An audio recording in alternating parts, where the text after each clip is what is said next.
4-6 दिवसापूर्वी हा society for conservation बायोलॉजीचा डिस्टिंग्विश सर्व्हिस अवॉर्ड हे डिक्लेअर झालं. आणि वास्तविक मला त्याची काही कल्पना नव्हती. याचं कारण असं की त्याच्यासाठी माझं नॉमिनेशन गेलं हे पण मला माहिती नव्हतं. त्याच्या एक इंटरनॅशनल लेवलला एक वेगळा अवॉर्ड असतो आणि त्याच्यासाठी गेल्या वर्षी माझं नॉमिनेशन गेलं हे मला माहिती होतं, यांचं सोसायटी फॉर कन्झर्वेशन बायोलॉजीचं. आणि त्यानंतर ह्या वर्षी काय डेव्हलपमेंट झाल्यात मला माहित नव्हतं. अचानकपणे मला कळलं की असं अवॉर्ड दिलं गेलं. त्यानंतर खूप जणांचं म्हणणं होतं की काय नक्की कुठल्या कामाबद्दल आहे ते तरी सांगा.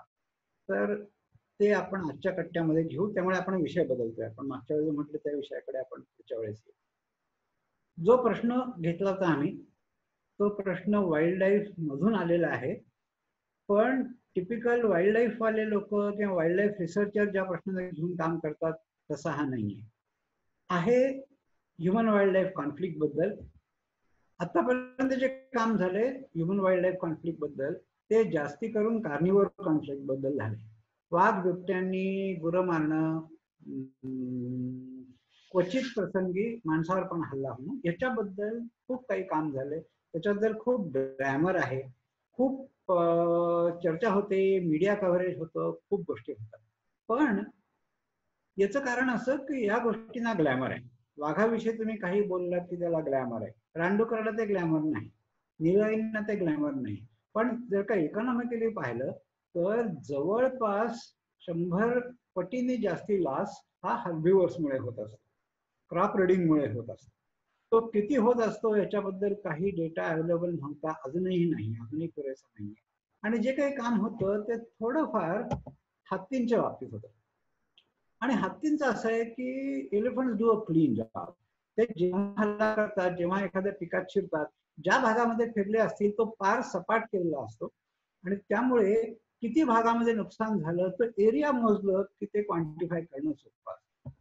रानडुकरांचं असं नाही.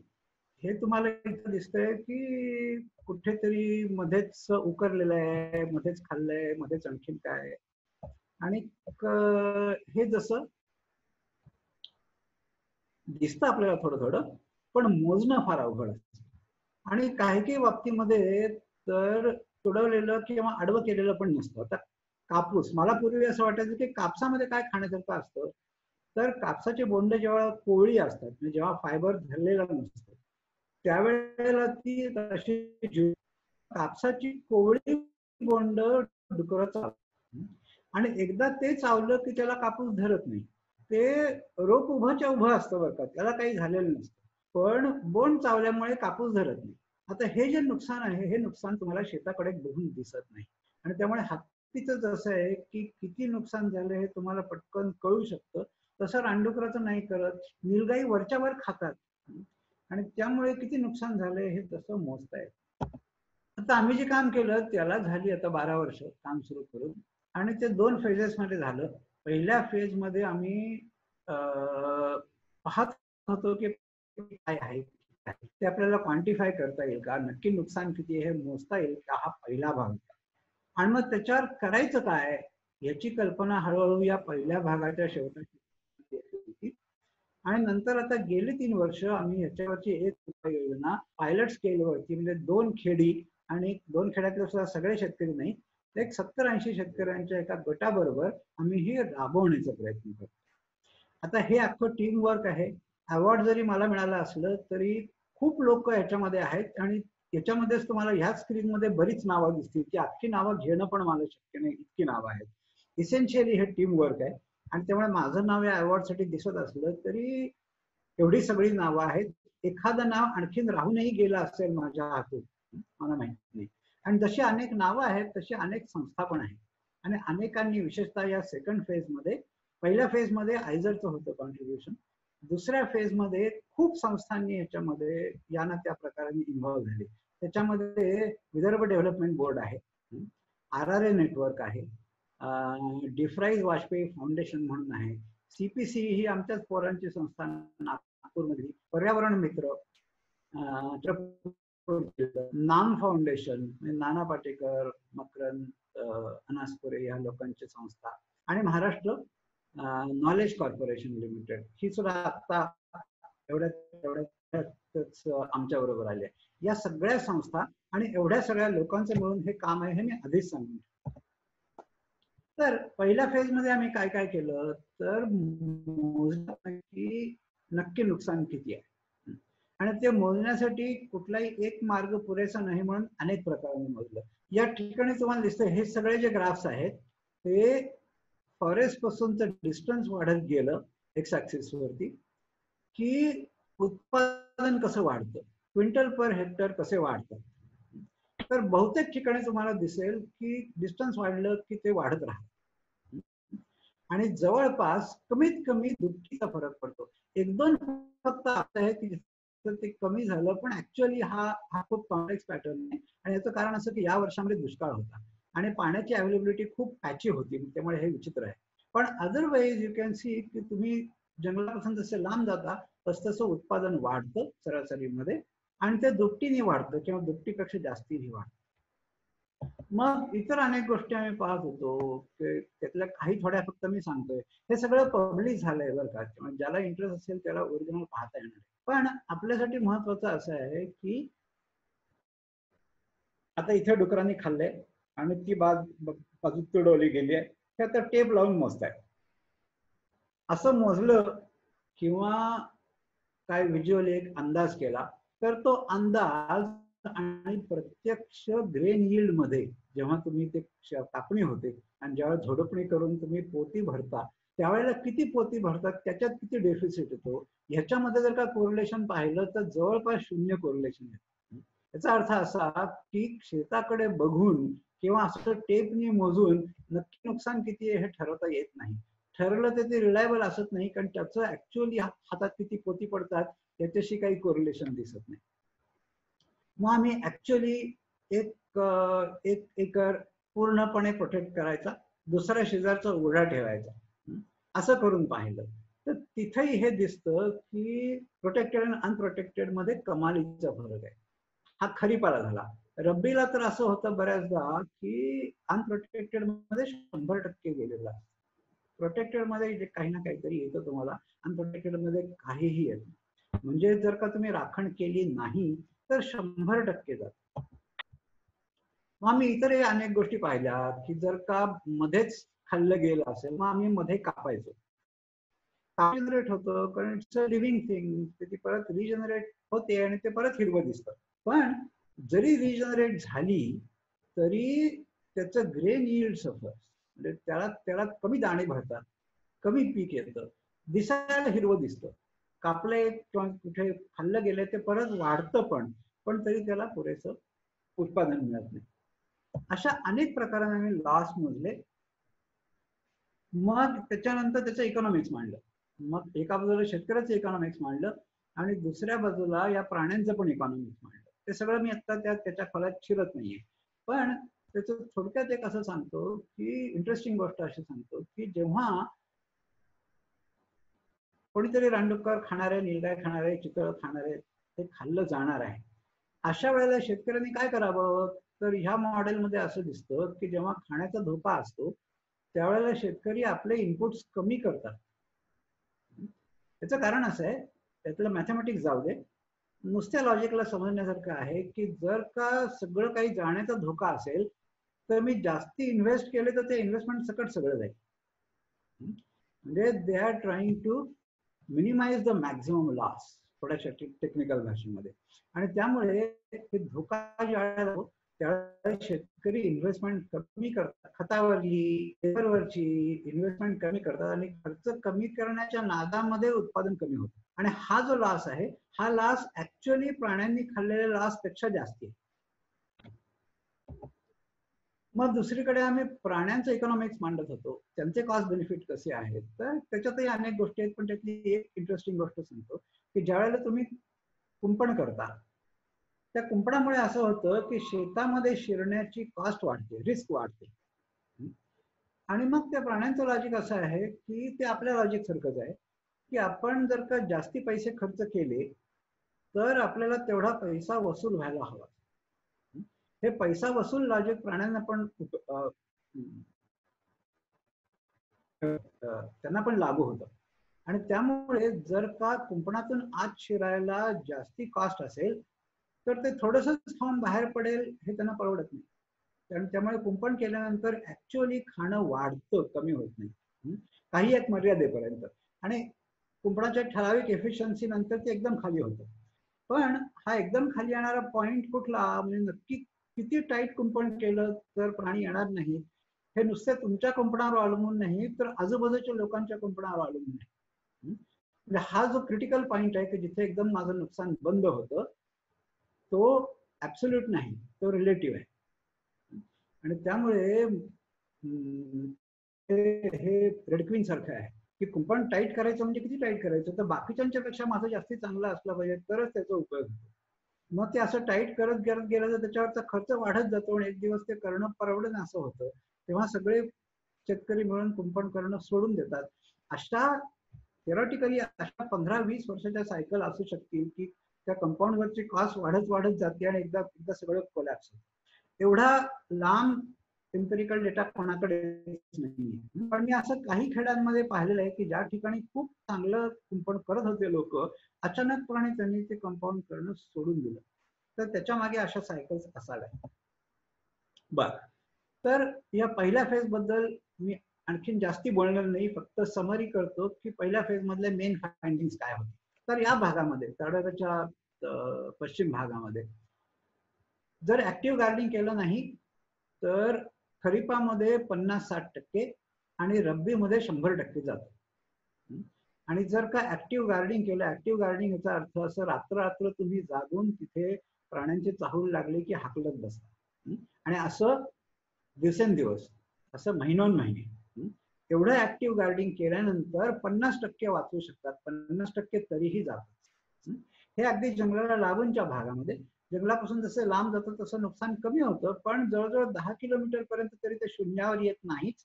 नंतर आम्ही असं पाहिलं की आजूबाजूला 50 किलोमीटर जंगल नाही अशा ठिकाणी पण नुकसान 50 किलोमीटर. मग फेसेस आणि बाकीच्या गोष्टींचा थोडा फायदा होतो, अगदीच नाही होत असं नाही. पण फेन्स केलं म्हणून आता मी घरी झोपतो असं त्यांना करता येत नाही. आता कॉम्पेन्सेशनचा लॉ आहे, म्हणजे भारतामध्ये जर का वन्य प्राण्यांकडून नुकसान झालं तर वन खात्याने नुकसान भरपाई द्यावी असा कायदा आहे. पण 1% कमी वेळेला शेतकरी नुकसान भरपाई मागतात, आणि याच्याही कारणाकडे आपण घेऊ. मग मी मगाशी दाखवलं तसं व्हिज्युअल इन्स्पेक्शननी काही होत नाही, याचं कारण ऍक्च्युअल डॅमेज किती आहे हे व्हिज्युअल इन्स्पेक्शननी कळतच नाही. आम्ही असाही प्रयोग केला की रानडुक्कर येऊन गेलंय, दुसऱ्या दिवशी सकाळी 4 लोकांना 4 वेगवेगळ्या वेळेला आणायचं आणि त्यांना एस्टिमेट करायला सांगायचं की तुम्ही नीट बघून सांगा की किती किती रुपयाचं नुकसान झालं असेल. तर 4 लोकांच्या या अंदाजाचं एकमेकाशी काही ताळमेळ राहत नाही. याचा अर्थ शेताकडे बघून समजणं अशा नक्की नुकसान किती. आणि मग आता आम्ही असं पाहतो आहोत, हे काम फक्त ताडव्यामध्ये होतं, आता आम्ही असं पाहतो की हा प्रॉब्लेम किती वाईड स्प्रेड आहे. तर पहा की महाराष्ट्रामध्ये जंगलांचं जे डिस्ट्रिब्युशन आहे ते असं आहे, म्हणजे वेस्टर्न घाट कोकणामध्ये आहे, मग सातपुड्याला लागून आणि विदर्भामध्ये बरीच जंगल आहे. या भागामध्ये आता वास्तविक अशी मोठी जंगलं नाही, त्यामुळे तुम्हाला असं वाटेल की इथे नुकसान नाही, तर प्रत्यक्षात तशी परिस्थिती नाही. कारण नुकसानीच्या तक्रारी या औरंगाबाद, बीड, अहमदनगर याही भागात नाही, आणि त्या भागामध्ये रानडुकरं आहेत, ब्लॅकबकमुळे नुकसान होतं, मोरांमुळे नुकसान होतं. अशा गोष्टी याही भागात, म्हणजे महाराष्ट्राचा कुठलाच भाग हा वाईल्ड लाईफ डॅमेज पासून मुक्त नाही. मग आता आमचा असा प्रयत्न आहे की एकूण महाराष्ट्रामध्ये दरवर्षी किती नुकसान होत असेल, तर फॉरेस्ट डिपार्टमेंट 50 ते 100 कोटी रुपयाच्या घरामध्ये नुकसान भरपाई दरवर्षी देतं.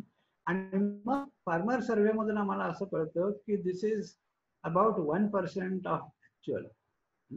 1 to 2%, त्याच्यामध्ये थोडीफार एरर आहे, 50% एरर आहे, 100% एरर आहे, असं जरी म्हटलं तरी सुद्धा तुमचा एकूण लॉसचे एस्टिमेट 1000 ते 5000 कोटीच्या घरामध्ये.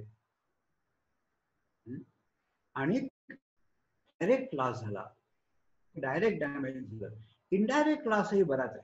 तो कसा, तर मी मगाशी म्हटलं तसं धोका आहे असं म्हटल्यानंतर शेतकरी इन्व्हेस्टमेंट कमी करतात. काही काही ठिकाणी खरीप रब्बी शक्य असूनही फक्त खरीपच घेतात, रब्बी घेत नाहीत, कारण रब्बीला त्रास जास्ती असतो. खरीपाला कमी असतं कारण पाऊस असल्यामुळे त्या काळामध्ये वाईल्ड फॉरेस्ट सुद्धा भरपूर असतं.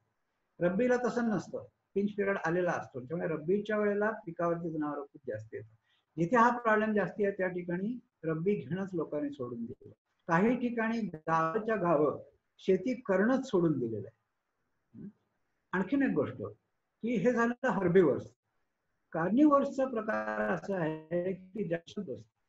आता वाघ क्वचित मॅनिटर्स होतात, मॅनिटर फार क्वचित.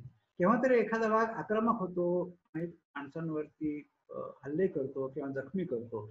असं झालं की त्या भागामध्ये दहशत बसली की लोक कधी कधी शेतावर जाणं सोडून देतात. मग मेळघाट भागामध्ये अस्वलांचे माणसावर हल्ले खूप होतात. त्यामुळे त्या भागामध्ये अस्वलांची इतकी दहशत आहे की ताडोब्यामध्ये रात्री लोक जाऊन शेतावर राखण करतात. मेळघाटामध्ये लोक रात्री राखण्याला जायला धजावतच नाही.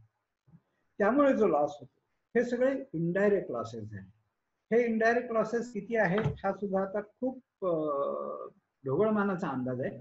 पण हे सगळे एकत्र केले तर महाराष्ट्रामध्ये दर वर्षामध्ये 20,000 ते 35,000 कोटीचा नुकसानाचा एकूण अंदाज आहे.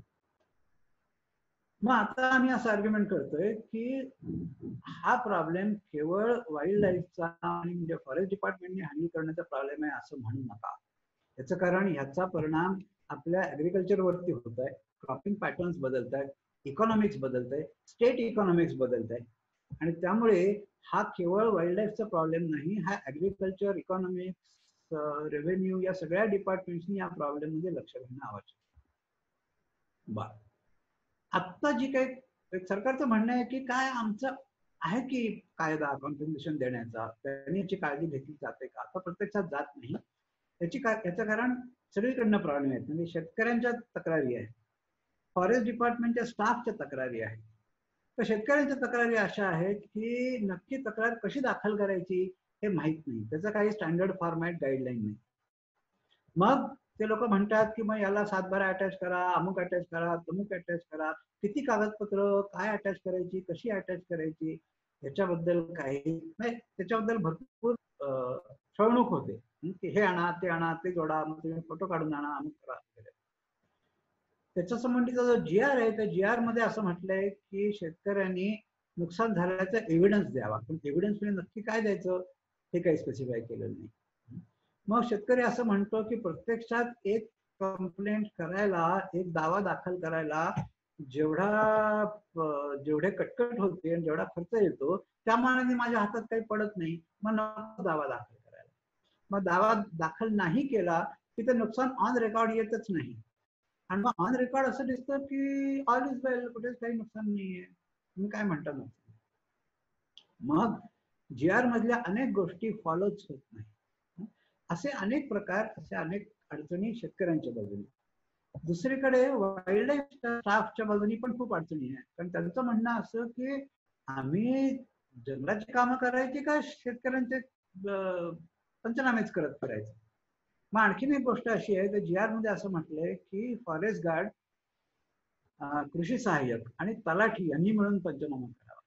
आता हे तिघं एकत्र येणं शक्यच नाही, फार क्वचित तिघं एकत्र येऊ शकतात आणि त्यामुळे तो रीतीप्रमाणे पंचनामा होत नाही. मग काय होतं, ते शेतकऱ्यालाच म्हणतात की जा ह्याच्याकडे जा सही घेऊन ये, जा त्याच्याकडे जा सही घेऊन ये. आणि मग नुकसानीचा अंदाज कोणी मोजायचा, तर कित्येक वेळा शेतावर जातच नाहीत, ऑफिसमध्ये बसून काहीतरी आकडा लिहितात, प्रत्यक्षात नुकसान झालेलं असतं वेगळं, दिलेला आकडा वेगळाच, त्याचा एकमेकाशी काही धरबंध नाही. अशा तऱ्हेने हे सगळं चाललंय आणि त्यामुळे कुणीच खुश नाही, शेतकरी पण खुश नाही, फॉरेस्ट डिपार्टमेंट पण खुश नाही आणि प्रत्यक्षामध्ये होणाऱ्या नुकसानीचा काहीच रेकॉर्ड नाही. मग लिगल साईडनी पण त्याच्यामध्ये खूप प्रॉब्लेम आहेत. माझ्या एका वकील मित्राचं म्हणणं असं आहे की हा GR अनकॉन्स्टिट्युशनलच आहे. त्यामुळे तुम्ही जर का ह्याला सुप्रीम कोर्टात चॅलेंज केलं तर हे GR सरकारला मागे घ्यायला लागेल, सगळंच बदलायला लागेल. ही वेळ अजूनपर्यंत आलेली नाही कारण लोकांना ते माहितीच नाही म्हणून. पण सगळ्याच बाजूनी या कॉम्पेन्सेशन देण्याच्या प्रोसिजरमध्ये इतके प्रॉब्लेम आहेत की त्या प्रॉब्लेम सुटण्याची सूत्र आमची. आणि त्याच्यावर आणखीन एक महत्वाची गोष्ट अशी की फॉरेस्ट डिपार्टमेंट असं म्हणतं की प्राण्यांनी खाल्ला असेल तर आम्ही जबाबदार आहोत, इतर कुठल्या काही कारणामुळे नुकसान झालं असेल तर आम्ही जबाबदार नाही. पण नक्की नुकसान प्राण्यांमुळे किती झालंय आणि इतर कारणांमुळे किती झालंय हे तुम्हाला नक्की सेग्रिगेट करता येतं का? तर नाही. ते अनेक कारण आहेत. एक कारण असं की ज्या वर्षी पाऊस कमी होतो त्या वर्षी प्राणी शेतीकडे जास्त येतात, हे एक झालं.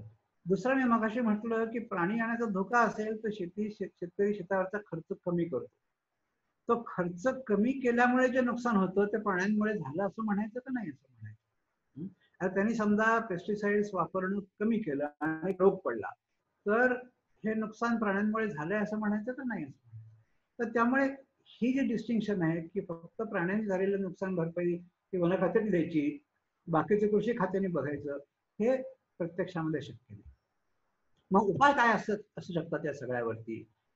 तर एक तर आत्ताची जी कॉम्पेन्सेशन प्रोसिजर आहे ती इम्प्रूव्ह करा आणि ती फार्मर फ्रेंडली करा, म्हणजे सगळं ठीक होईल. प्रत्यक्षात असं होणार नाही, पण थिअरॉटिकली तरी असा एक उपाय बोलला जातो की ती प्रोसेस होणार. दुसरं आम्ही असा विचार करतोय की या प्रोसिजरला टोटली अल्टरनेटिव्हचा विचार करा.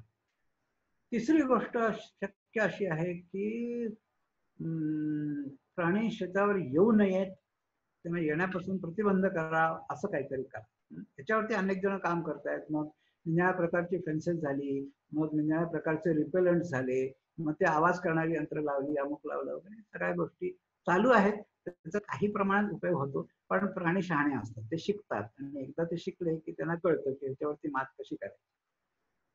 आणि सगळ्यात शेवटचा म्हणजे you will have to limit wild animal population. आणि आज ना उद्या ह्याचा सिरियसली विचार करण्याची वेळ येणारच आहे, हे टाळता येणार नाही. आत्ता तरी पब्लिक ओपिनियन नाही, म्हणजे आत्ता तुम्ही माकडं मारा, पांडुकरं मारा असं म्हणलात तर अजूनपर्यंत ते पब्लिकला मान्य होण्यासारखी परिस्थिती नाही. पण केव्हा ना केव्हा तरी ती वेळ येणारच आहे. आणि ती वेळ आता नाही याचं कारण असतं नक्की नुकसान किती आहे हे रेकॉर्ड. जेव्हा लोकांना कळेल की 25,000 कोटीचं नुकसान आहे तेव्हा तो विचार बदलण्याची खरोखरच आवश्यकता भासायला लागेल.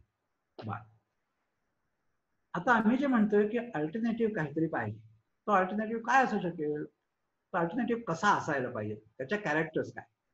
तर पहिली गोष्ट अशी की it should be fair and realistic. म्हणजे जेवढं नुकसान आहे ते तुम्हाला कळलं पाहिजे आणि तेवढीच भरपाई दिली पाहिजे.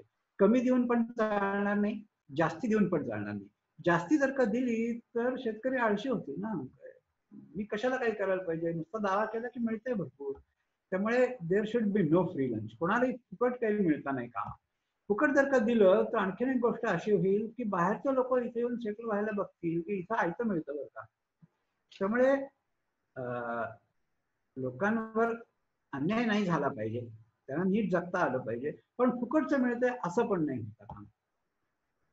It should be corruption free. आणि हे स्वप्नवत वाटेल पण पुढे बघू आपण करप्शन फ्री कसं करता येईल. तो उपाय असा आहे की your system should be behaviourally sound. प्रत्येक माणूस स्वार्थानेच वागला तर जी सिस्टीम उत्तम प्रकारे रन होईल ती सर्वात चांगली सिस्टीम. आणि अशी सिस्टीम आपण बसवू शकतो का? तर ह्या बाबतीत तरी शकतो असं आमचं म्हणणं आहे.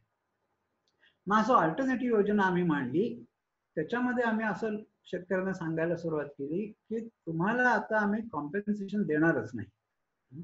मग काय देणार? तर रानडुकरांचा त्रास असूनही तुम्ही जे एवढं चांगलं उत्पादन घेऊन दाखवलं त्यासाठी तुम्हाला बक्षीस म्हणून वरती काहीतरी देणार. मग तुम्ही जेवढं चांगलं उत्पादन घेऊन दाखवाल तेवढं जास्ती बक्षीस मिळेल. मग जे काही शेतकऱ्यांना द्यायचंय त्याला आम्ही सपोर्ट कम रिवॉर्ड म्हणतो, कॉम्पेन्सेशन नाही म्हणत. तर it is a support proportional to average deficit in productivity. म्हणजे या भागामध्ये हेक्टरी 30 क्विंटल येणं अपेक्षित आहे, पण इथली सरासरी 20च क्विंटल आहे. तर मग तो जो डेफिसिट आहे त्याच्या प्रपोर्शन मध्ये द्यायचं. तर समजा ते आलं 35%, तर तुम्ही शेतकऱ्यांना 35% देणार. 35% कशाचे? तर एका शेतकरी प्रत्येक शेतकऱ्यांनी जेवढं उत्पादन घेतलंय त्याच्यावरती 35% त्याला तुम्ही द्यायचं. म्हणजे ज्यांनी उत्पादन घेतलंच नाही त्याला काही नाही मिळणार. ज्यांनी चांगले कष्ट घेतलेत आणि चांगल्या प्रकाराने शेत कसून चांगलं उत्पादन घेतलंय त्याला त्या उत्पादनाच्या प्रमाणात जास्ती मिळेल. म्हणजे एकीकडे सरासरी नुकसान जेवढं आहे त्या प्रमाणात मिळणार, दुसरीकडे एकेकाने जेवढं प्रोडक्टिव्हिटी दाखवली आहे त्याच्या प्रमाणात मिळणार. So it is a support on the one hand and a reward on the other hand. आणि मग हे कसं करायचं, तर ह्याचं युनिट, एक शेतकरी हे युनिट असणार नाही, तर एक पट्टा, एक गट हे त्याचं युनिट असेल. आता अगदी जंगलाला लागून समजा 1 किलोमीटरचा एक पट्टा घेतला तर it is a high risk zone. मग हाय रिस्क झोन मधल्या शेतकऱ्यांचा एक गट, मग मिडल रिस्क, लो रिस्क वेगळे गट करता येतील. पण all farmers in one group should share the crop and share the level of risk more or less. 10% इकडे तिकडे चालेल, पण खूप नुकसान आहे आणि अजिबात नुकसान नाही हे एका गटामध्ये असणार. आणि मग त्यांना जे काही सपोर्ट कम रिवॉर्ड द्यायचा तो कसा द्यायचा, त्याचं थोडंसं मॅथमॅटिक्स येत आहे. त्या मॅथमॅटिक्स मध्ये आपण जायला नको, पण त्याचा सारांश हाच आहे की ॲव्हरेज डेफिसिटच्या प्रमाणात तुम्ही देणार आणि प्रत्येक शेतकऱ्याच्या इंडिव्हिज्युअल प्रोडक्टिव्हिटीच्या प्रमाणात पण देणार. आता ही सगळी ट्रान्झॅक्शन्स, हा सगळा डेटा कसा गोळा होईल, तर शेतकरी स्वतःच हा डेटा गोळा करतील. म्हणजे माझ्याकडे किती उत्पन्न आलं हे तो शेतकरी स्वतःच सेल्फ रिपोर्ट करेल.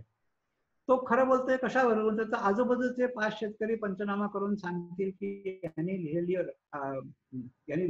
आकडा हा बरोबर आहे. मग सगळ्यात महत्वाची गोष्ट अशी की शेतकरी खोटं बोलणार नाहीत कशावरून. आणि ह्या सगळ्या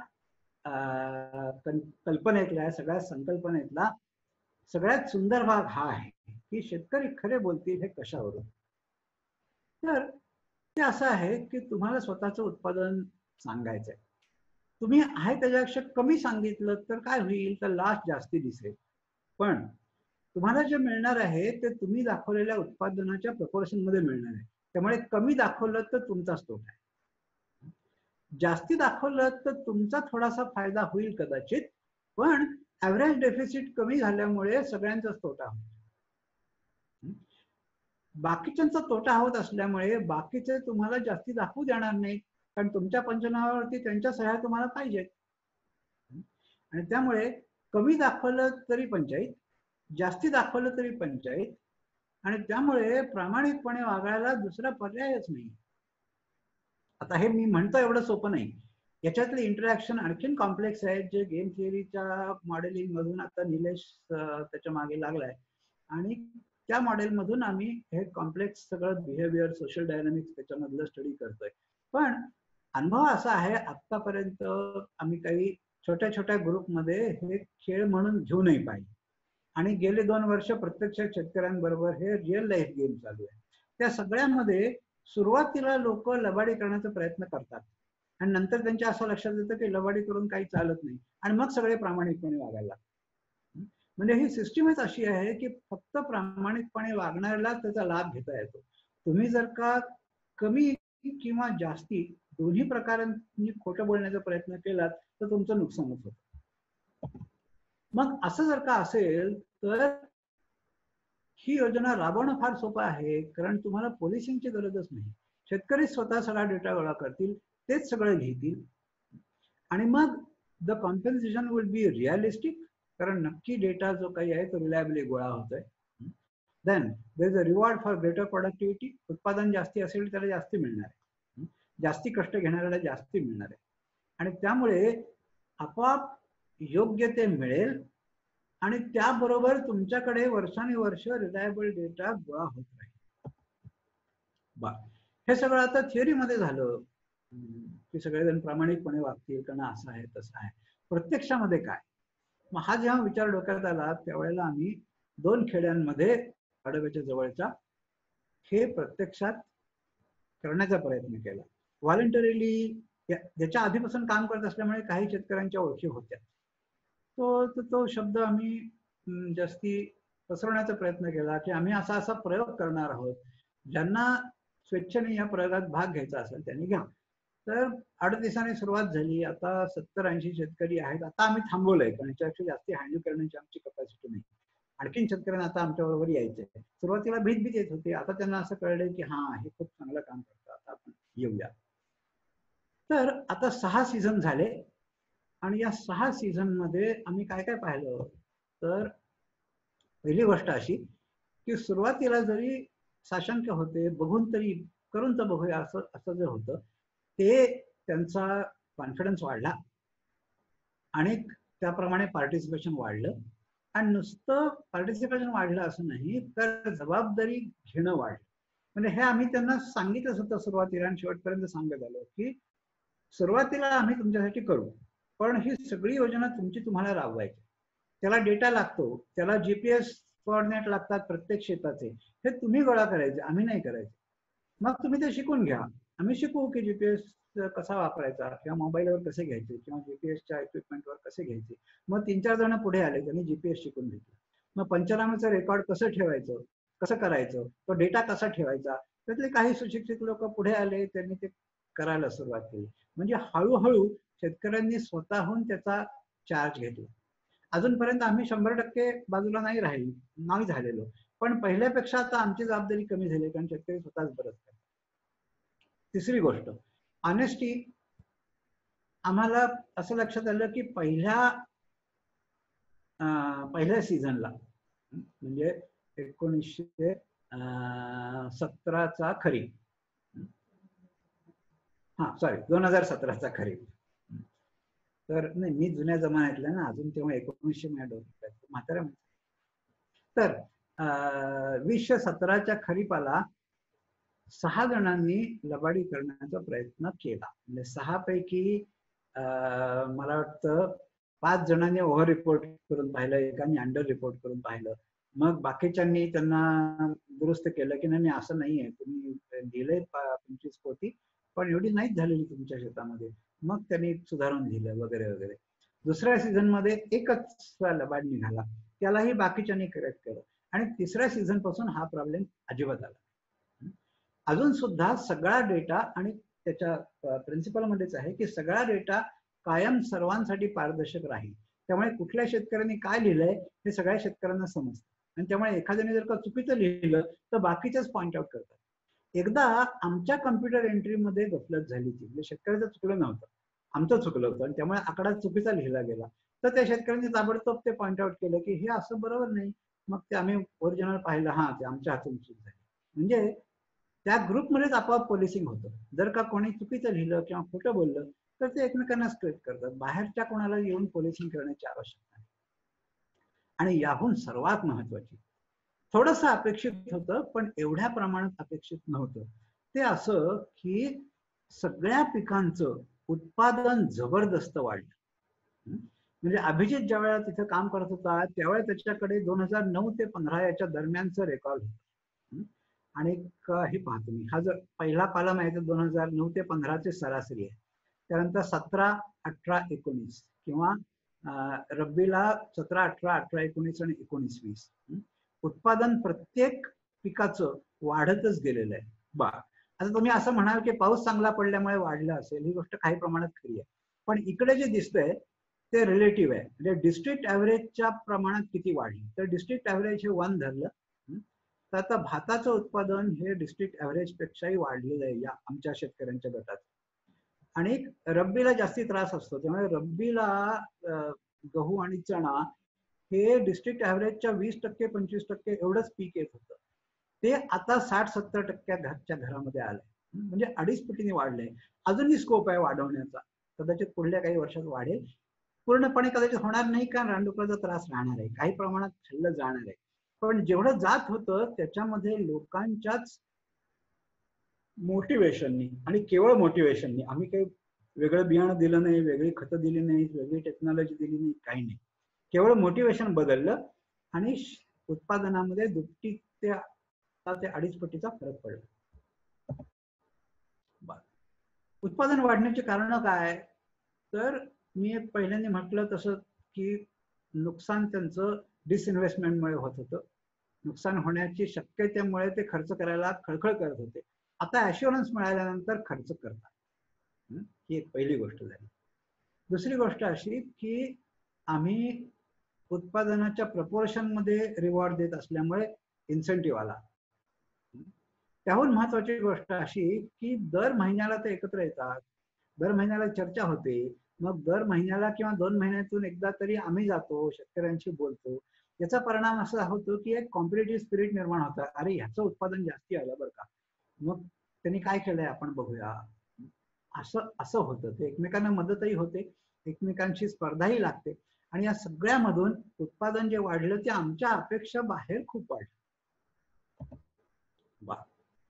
एक उदाहरण सांगतो की मोटिवेशन बदलल्याने काय होतं. तर जवळपास गेली 10 वर्ष या भागामध्ये फॉरेस्ट डिपार्टमेंट आणि ईडीसी म्हणजे इको डेव्हलपमेंट कमिटी नावाचे हे असते, तर ते शेतकऱ्यांना सोलर फेन्सेस होती इक्विपमेंट फुकट किंवा हाय सबसिडीवरती देण्याची योजना गेली कित्येक वर्ष या भागामध्ये. पण आम्ही ज्यावेळेला सुरुवात केली त्यावेळेला फक्त 10% लोकांकडे इक्विपमेंट होतं किंवा वापरत होते, नाही त्याच्यापेक्षा जास्ती लोकांकडे ऍक्च्युअली होतं पण ते वापरत नव्हते. मग आता ही योजना आम्ही अंमलात आणायला सुरुवात केल्यानंतर 3 वर्षामध्ये ते 15%वरून 100%वर गेलं. मग आम्ही परत तीच सबसिडाइज योजना दिली त्यांना, म्हणजे ज्यांच्याकडे नव्हतं त्यांना आम्ही तेवढ्याच सबसिडीवरती इक्विपमेंट मिळवून दिली. आणि ती सुद्धा अशी की आम्ही केवळ सबसिडी देऊ, आणि इक्विपमेंट कुठली घ्यायची कोणाकडून घ्यायची हे तुम्ही ठरवायचं. इक्विपमेंट मी दिली तर ती तुमची जबाबदारी होत नाही, तुम्ही घेतली तर ती तुमची जबाबदारी होती, ती तुम्ही आपल्या जबाबदारीवर घ्यायची, सबसिडी मिळवून देऊ. तर असं केल्यामुळे आता 100% लोकांकडे सोलर फेन्सेस आहेत. सोलर फेन्स आली म्हणजे सगळं संपलं असं नाही, कारण चितळ त्याच्यानं उड्या मारून जातात, रानडुकरं उकरून जातात नाही असं नाही, परंतु थोडाफार उपयोग होतो. तो उपयोग करून घ्यावा असं मोटिवेशन नव्हतं, ते आता आलं आणि त्यांनी खूप फरक पडला. आता हे एका ग्रुपला आम्ही जे केलं त्याच्यामध्ये आमची इन्व्हॉल्वमेंट खूप. हे जर का स्केलअप करायचं असेल आणि अख्ख्या राज्यभर करायचं असेल तर ते कसं करणार. तर त्याला सगळी ऑपरेशन्स ही ऑटोमॅटिक केली पाहिजेत आणि शेतकऱ्यांना आपल्या स्वतःच्या मोबाईलवरून सगळं करता आलं पाहिजे. म्हणजे तुम्ही जेव्हा कापणी होते, मळणी होते, पोती भरतात त्यावेळेला शेतावरतीच, माझ्या शेतावरती 37 पोती भरली हे तिथंच एंटर करायचं. अशी एंट्री आपोआप तो डेटा एका ठिकाणी गोळा होईल, त्याच्यावरून सगळ्यांची कॅल्क्युलेशन आपोआप होतील आणि त्या कॅल्क्युलेशन प्रमाणे जे येईल तुमच्या बँक अकाउंट मध्ये आपोआप जमा होईल. अशी योजना पूर्णपणे बिल्डअप करता आली पाहिजे. अशी जर का झाली तर मग मिडलमॅन मध्ये कोणी राहणार नाही, कारण मिडलमॅन आला की भ्रष्टाचार आला. तर मिडलमॅन जर का काढून टाकला तर भ्रष्टाचाराचा प्रश्नच येत नाही, शेतकरी सगळं ठरवतात आणि त्याप्रमाणे आपोआप त्यांच्या खात्यामध्ये रक्कम जमा होते. याचा सर्वात महत्वाचा फायदा असा होईल की बार्गेनिंग संपेल. तुमचा प्राणी आला आणि त्यांनी माझ्या शेतात नुकसान केलं म्हणून मला तुमच्याशी भांडावं लागतंय असा प्रश्नच येणार नाही, कारण मीच सगळं ठरवतो, किती माझं नुकसान झालं हे मीच सांगतो आणि त्याप्रमाणे पैसे आपोआप मला मिळतात, दुसऱ्या कोणाशी मला भांडायचंच नाही. आणि त्यामुळे तुमचा प्राणी आणि माझं शेत असं स्पिरिट येण्याचं, याला युअर ॲनिमल, आणि त्यामुळे असं जर का झालं तर ते स्केलअप करणं शक्य होईल. मग आता आम्ही या स्टेजला आहोत की आता स्केलअपचा विचार सुरू झालेला आहे. आणि स्केलअप जर का करायचं झालं तर मग फक्त वाईल्ड लाईफच्या प्रॉब्लेमसाठीच करावं का एकूणच शेतीसाठी करावं ही पण शक्यता आहे, की फक्त वाईल्ड लाईफसाठीच का, सर्व प्रकारच्या गोष्टींसाठी क्रॉप इन्शुरन्सच्या ऐवजी तुम्हाला ही सपोर्ट कम रिवॉर्ड सिस्टीमच वापरता येईल. मग ती वापरण्यात काही अडचणी येतील का, हे याचं सॉफ्टवेअर कसं डेव्हलप करायला लागेल, कोणी याचा गैरफायदा घेऊ नये म्हणून गैरफायदा घेण्याचे कोणकोणते मार्ग असू शकतात ते आपण कसे बंद करू शकतो, हा सगळा खूप खोलातला मुद्दा आहे. याच्यावरती आता काम चालू झालेलं आहे आणि अजूनही खूप अंतर जायचंय, तर कारण ही सगळी सिस्टीम डेव्हलप करणं. त्याहून महत्वाचं म्हणजे हे सरकारच्या गळ्यात मारणे.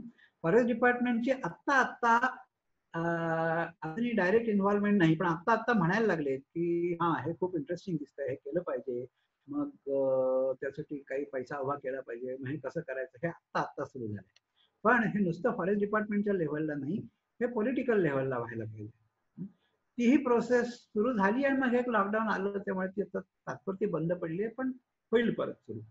आणि हे एकीकडे झालं जरी सरकारने मान्य केलं तरी दुसरीकडे प्रयत्न करावे लागतील की शेतकऱ्यांसाठी तालुक्यामध्ये ट्रेनिंग द्यावं लागेल की सोपं असेल. आम्ही ते खूप सोपं करू, मोबाईल ऍप पर्यंत करू, किंवा गावातल्या तालुक्याच्या गावात कोणाकडेही कम्प्युटर असेल तरी तुम्हाला तुमचा सगळ्यांचा उत्पादन त्या कम्प्युटरवर नोंदवता येईल. ते नोंदवलं की पुढचं सगळं आपोआप होईल.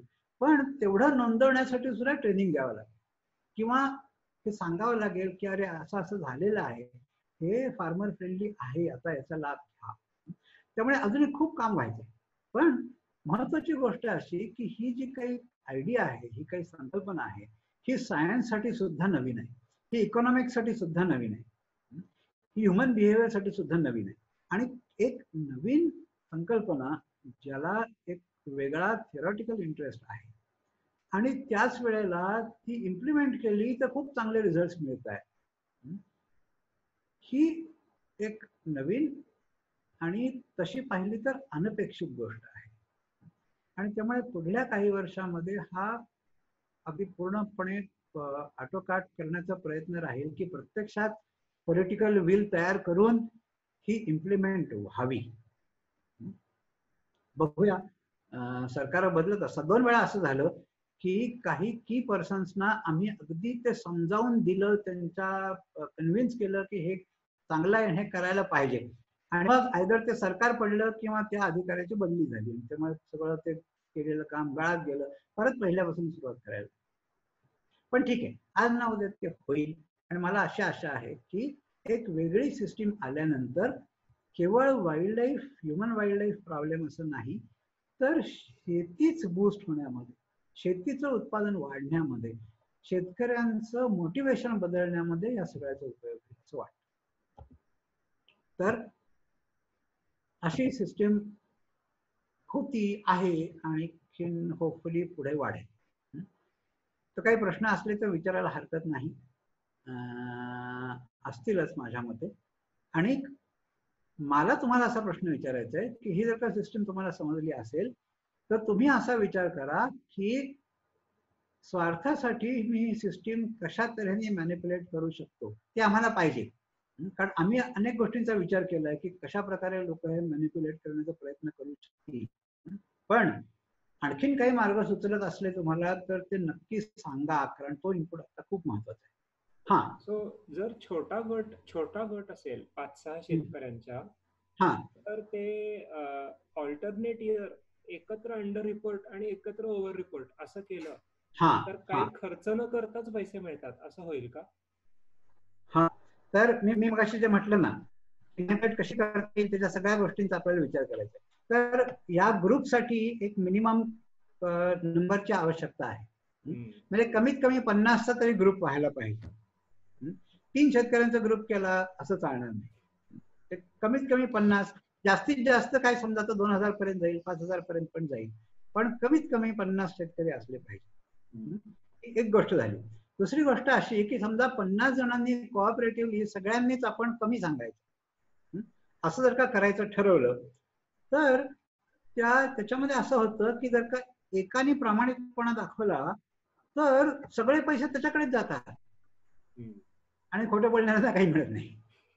आणि त्यामुळे सगळे जर का खोटं बोलत असतील तर प्रामाणिकपणाला प्रचंड बेनिफिट मिळून जात. अजून एक आहे, सो एकदा फक्त कॉन्क्रीट उदाहरण घेऊन सांगता का? म्हणजे सरासरी 50 क्विंटल होतं, 10 शेतकरी आहेत आणि 30च क्विंटल आलंय, तर काय होईल? एकदा जस्ट रन थ्रू कराल का? हो, नाही आता हेच फिगर घेऊ आपण की तुम्हाला 50 क्विंटलची अपेक्षा आहे समजा, पण या भागामध्ये सरासरी 30च क्विंटल आले, तर सरासरी इथं 40% नुकसान. तर प्रत्यक्ष फॉर्म्युलामध्ये ते 40% न येता म्हणजे 20/50 न करता 20/30 केलं जातं. त्या टेक्निकल गोष्टीमध्ये आपण नको जायला, पण 20/30 म्हणजे 67% येतं. आता 30 क्विंटल ही जर का सरासरी असली तरी काही शेतकऱ्यांनी 25 क्विंटल झालेत, काहींचे 35 क्विंटल झाले. ज्यांचे 35 क्विंटल झाले त्यांना 35चा 67% मिळणार आहे. आणि ज्यांचे झाले त्यांना 65-67% मिळणार. सरासरी तेवढीच राहील. म्हणजे सरासरी ही जर 40% जो काही डेफिसिट आहे त्या 40% सरासरी मिळणार. पण ज्यांनी जास्ती उत्पादन काढले त्यांना जास्ती मिळणार, ज्यांनी कमी काढले त्यांना कमी मिळणार. कळलं. सो पैसे मिळणार ते ग्रुपला आणि ॲलोकेट होणार ते उत्पादनाच्या प्रपोर्शन मध्ये. नाही, डायरेक्टली प्रत्येकाच्या खात्यावर पैसे जमा होणार. कळलं. कॅल्क्युलेट करताना ग्रुपची सरासरी ठरेल, पण ग्रुपला म्हणून मिळणार नाही, पैसे इंडिव्हिज्युअली प्रत्येकाला मिळणार आणि डायरेक्टली बँकेत मिळणार, चेक बिक नाही. कळलं. म्हणजे तुम्हाला कोणाचे हात ओले करून घ्यावं लागतंय असा प्रश्नच येणार नाही, की डायरेक्टली तुमच्या बँकेतच जमा होत आहे. कळलं. आणि एक्स्ट्रीम केस म्हणजे सगळ्यांनी जर 0 सांगितलं उत्पादन तर कोणाला काहीच मिळणार नाही, कोणालाच काहीच मिळणार नाही. सर माझा एक प्रश्न आहे मला, की या सगळ्या स्कीम मध्ये क्रॉप पॅटर्न हे फारच ठराविक ठेवावं लागेल ना? हा, म्हणजे एक पीक घेणारे 50 शेतकरी तुमच्याकडे असले पाहिजे त्याचा लाभ घेण्यासाठी. म्हणजे वेगळं काही पीक एखादा शेतकरी घेऊ बघेल तर ते त्याला शक्य नाही होणार. बरोबर आहे, पण मग त्याला कन्व्हेन्शन आहेत. आधीचा कायदा काही संपणार नाही, तो आहेच. पण एका माणसाला दोन्ही प्रोसिजरचा फायदा नाही घेता येणार. ज्याला ह्याचा घेता येईल त्याला त्याचा नाही घेता येणार. हे एक म्हणजे जरा लिमिटेशन आहे याला. हो.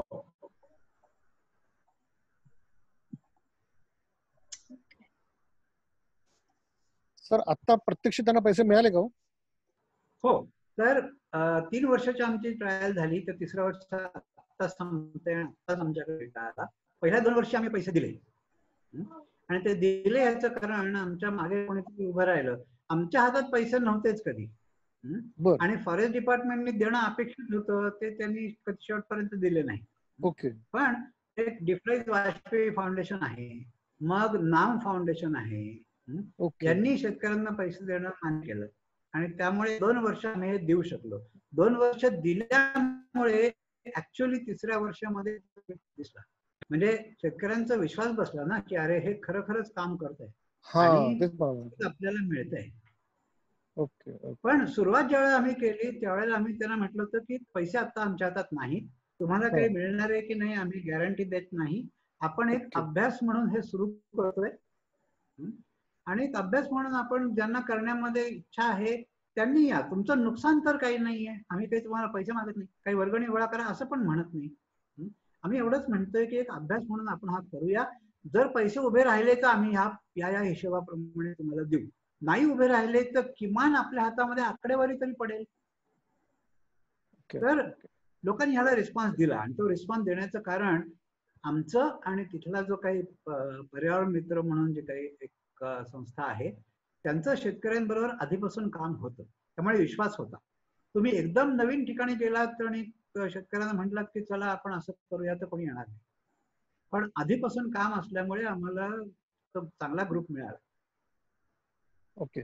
पण सर आता फॉरेस्ट डिपार्टमेंटला इतकी वर्षांची सवय असेल की फक्त त्यांना काय 100 रुपये द्यायचे वर्षाला, आता तुमच्या सर्वेने असं झालं की फॉरेस्ट डिपार्टमेंटला 10,000 रुपये द्यावे लागतील वर्षाला, तर फॉरेस्ट डिपार्टमेंटचे हे ऍडिशनल फंड्स जस्टिफाय कसे होतील?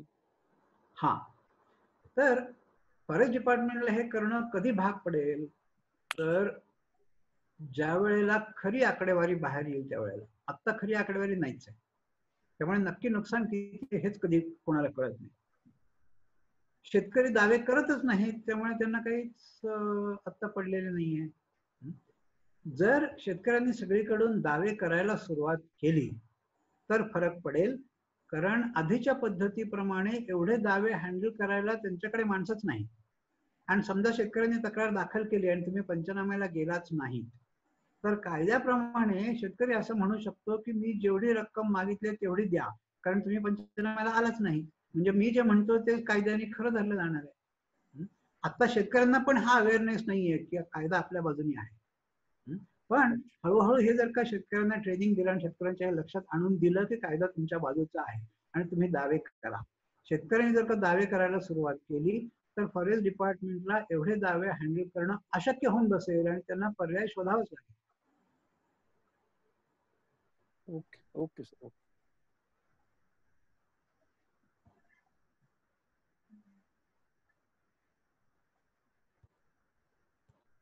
आणि काही प्रश्न? चॅट विंडो मध्ये 2 प्रश्न आहेत. हा हा नाही, माझं नाव ज्ञानदा. मला एक विचारायचं होतं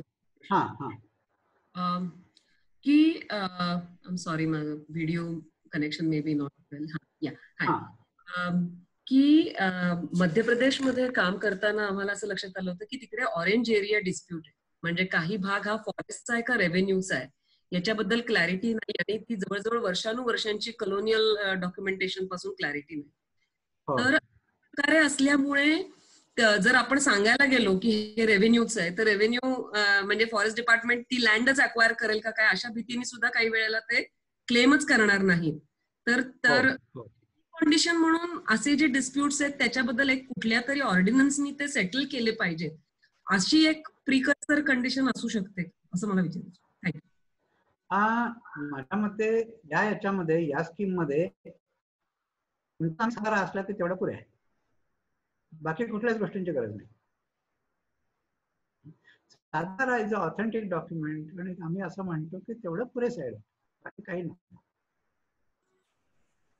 So on that basis it can be actually managed. Okay. Thanks. तर मी विचारू का? हा बोल. टेनंट फार्मर्सचा मुद्दा कसा आपण हे करायचा? हो, टेनंट फार्मर्सच्या बाबतीमध्ये असं आहे की ओनरनी जर का हे मान्य केलं किंवा लिहून दिलं की आमच्यामध्ये असं असं ऍग्रीमेंट झालेलं आहे तर आपल्याला टेनंट घेता येईल. त्यात प्रॉब्लेम असा आहे की असं लेखी काहीच नसतं, पण लेखी जर का असेल तर टेनंटना आपण घेऊ शकतो, का नाही घेऊ शकतो? बरोबर बरोबर. नाही पण आपल्या स्कीम मध्ये हे शेपूट जोडता येईल का? हे शेपूट जोडता येईल की 7/12 अमक्याच्या नावाचा आहे पण आमच्यामध्ये कॉन्ट्रॅक्ट झालेले आहे, त्या कॉन्ट्रॅक्टची कॉपी दिली तर ज्याच्या नावाने ते झालंय त्याला आपण घेऊ शकू. नक्की चालेल.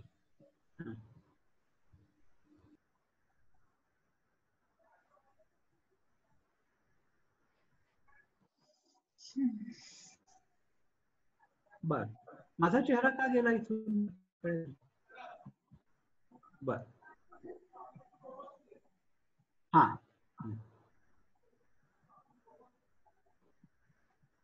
बोला. आणि काही?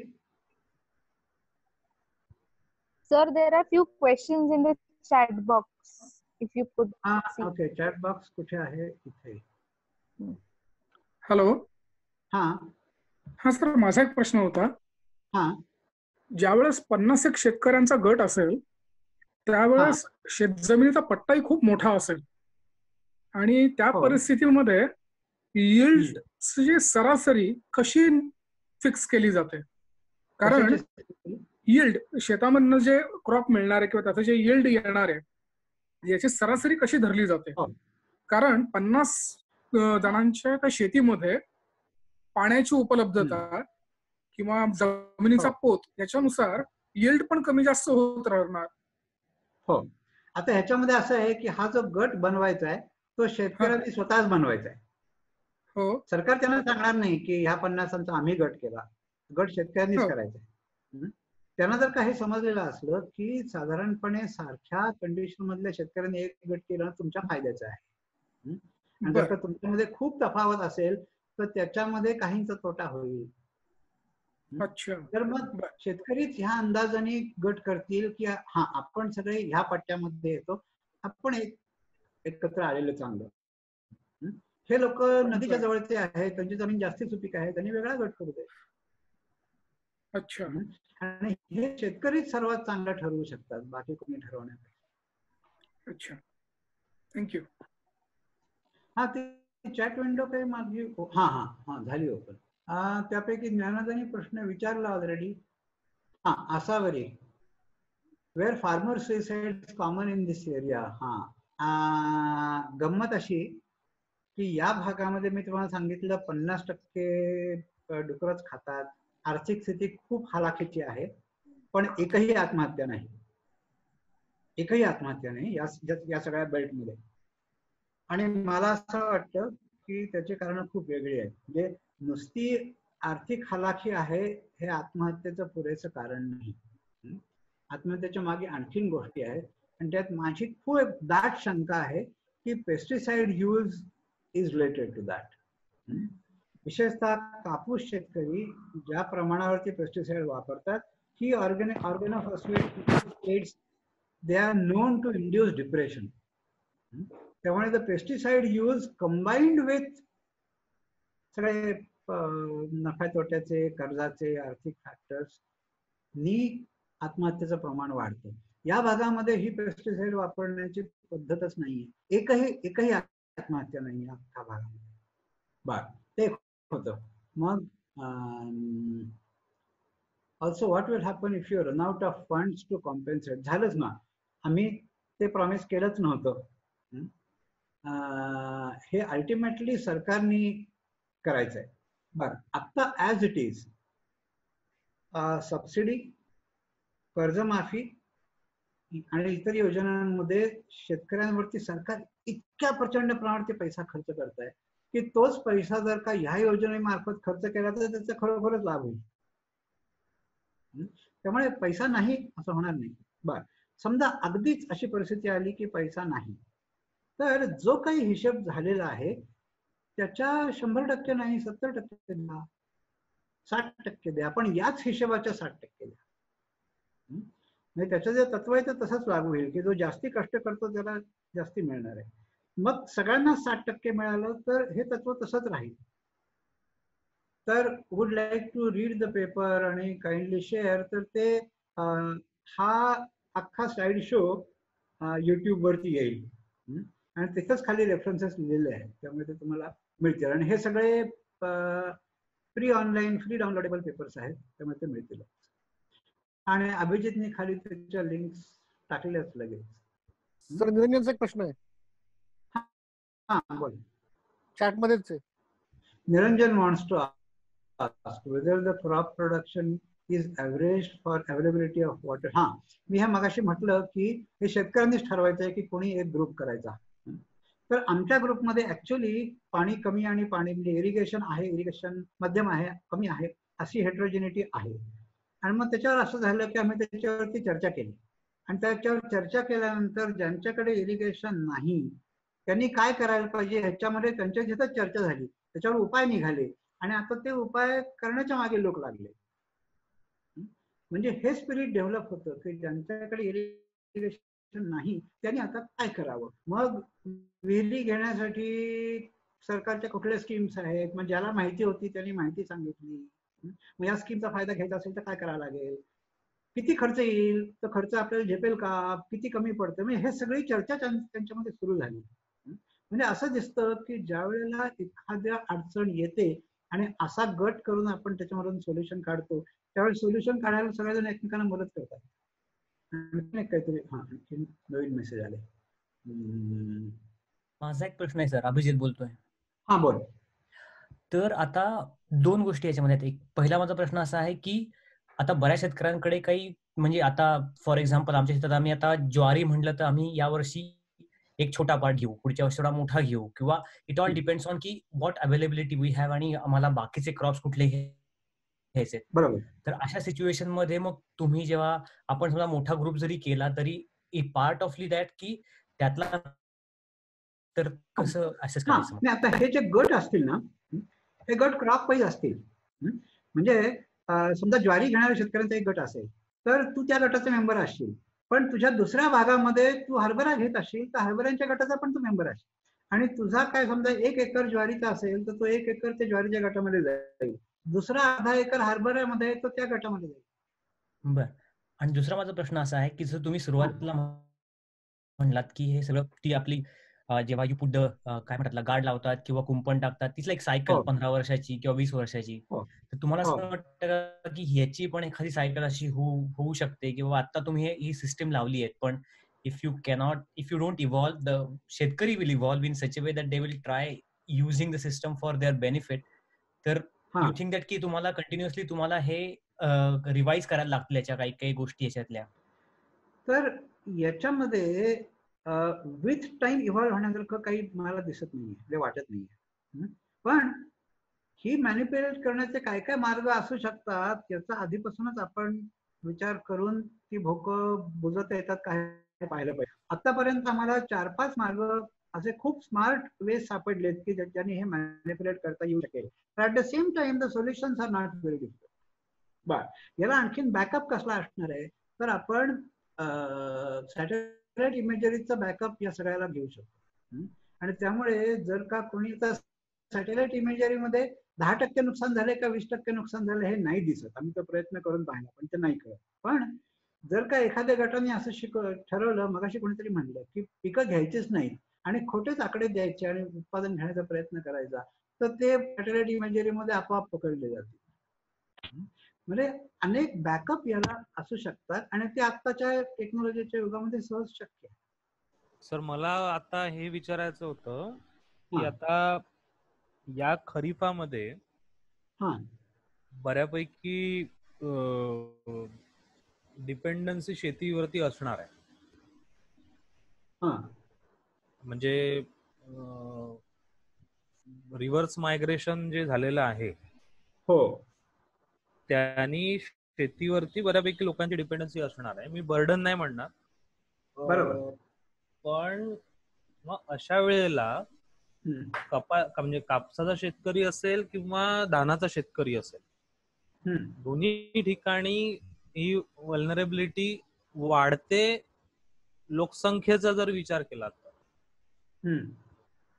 तर म्हणजे या सिच्युएशनला तुम्ही म्हणजे कशा पद्धतीने बघता आणि तुम्ही काय सजेस्ट कराल की जास्तीत जास्त दावे करणं, कारण अल्टिमेटली या कोविड-19च्या प्रकारात म्हणजे आयसोलेटेड डिपार्टमेंट फॉरेस्ट डिपार्टमेंट आहे सध्या आणि त्यांचं बजेट काही कुठे सध्या हलत नाहीये. म्हणजे सेंट्रल गव्हर्नमेंट पण त्यांच्या बजेटला हात लावणार नाही, स्टेटचा तर प्रश्नच नाही.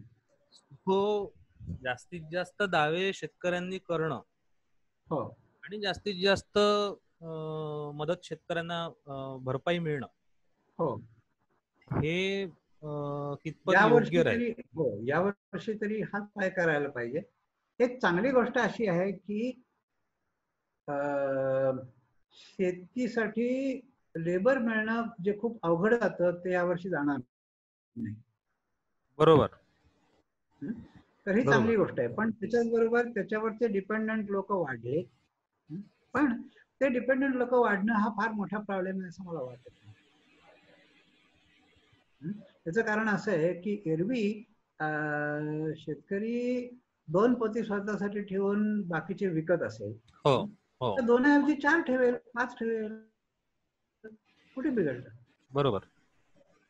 त्यामुळे तो फार मोठा प्रॉब्लेम आहे असं मला वाटत नाही. पण तू म्हणलंस ते बरोबर आहे की ह्या वर्षी जर का लोकांनी दावे करायला, एरवी काय होतं की एकटाच शेतकरी ते पाहत असतो आणि त्याला सगळी धावपळ करणं शक्य होत नाही. जर तुमच्याकडची माणसं काढली असली ना तर दावे करणं सोपं जाईल. बरोबर. आणि त्यामुळे यावर्षी ही जागरूकता केली पाहिजे की जर का तुम्ही जंगलाजवळ असाल आणि तुम्हाला हा त्रास असेल तर नक्की दावे करा. मीटिंग संपूया आजची आणि मग आपले जे विषय घ्यायचे राहिले ते पुढच्या वेळेस घेऊ. आता ही ओघ सुरू झालाय की आता विषयासाठी लोक सुचवत आहेत आणखीन, त्यामुळे आता विषयाची कमतरता पडणारच नाही. चालेल, तर थँक्स आणि सी यू अगेन.